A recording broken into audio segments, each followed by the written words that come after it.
बहुत समय पहले पहाड़ों के बीच बसा एक गांव था, देव गांव। ये गांव सुंदर था, लेकिन उसके बीचों बीच खड़ा एक पुराना मंदिर सबके दिल में डर भर लेता था। कहा जाता था उस मंदिर की सोने की घंटी कभी भी नहीं बजाई जाती, क्योंकि जिसने भी उसे बजाने की कोशिश की वो गायब हो गया।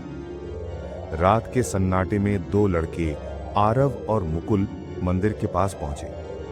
मुकुल ने डरते हुए कहा, आरव, सुना है पिछली बार जो गया था वो लौटा नहीं। आरव बोला, अगर डर के पीछे सच्चाई छिपी है तो हमें उसे ढूंढना ही होगा। अगली सुबह आरव की दादी ने उसे चेताया, बेटा, वो घंटी भगवान की नहीं, किसी इंसान की लालच की निशानी है।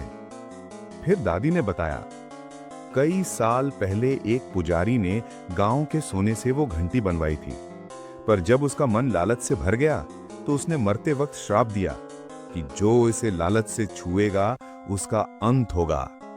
उस रात आरव गहरी नींद में था कि अचानक एक धीमी आवाज आई, आरव, घंटी बजाओ, सच्चाई सामने लाओ। वो चौंक कर उठा। खिड़की से बाहर देखा, मंदिर की घंटी हल्की सी हिल रही थी, जबकि हवा बिल्कुल नहीं चल रही थी। सुबह होते ही आरव और मुकुल मंदिर पहुंचे। उन्होंने जमीन के नीचे कुछ दबा हुआ देखा। ईंटें हटाने पर एक पुराना तावीज और पत्र मिला। पत्र पर लिखा था, घंटी का श्राप लालच नहीं बल्कि भय से जुड़ा है। जो निडर होकर इसे छुएगा वही सत्य देखेगा। आरव सोच में पड़ गया। वो समझ गया कि गांव को डराने के पीछे कोई इंसान ही होगा। उसी दिन गांव का सरपंच उसके घर आया और बोला, बच्चे, मंदिर से दूर रहो, वहां बुरा साया है। पर आरव ने उसके हाथ में वही तावीज देखा जो उसे मिला था। उसे शक हुआ।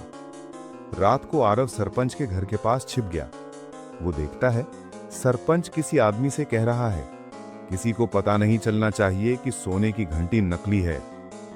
आरव का शक अब यकीन बन गया। अगले दिन आरव ने पूरे गांव को मंदिर बुलाया। उसने कहा, सच से डरोगे तो श्राप कभी खत्म नहीं होगा। फिर उसने घंटी का रस्सी खींचा। घंटी जोर से बजी, तेज रोशनी फैली, सोने की परत पिघलकर गिरने लगी। घंटी असल में पीतल की थी। गांव वाले हैरान रह गए। सरपंच कांपते हुए बोला, मैंने असली सोने की घंटी बेच दी थी, लोगों को डराकर मंदिर बंद कर दिया।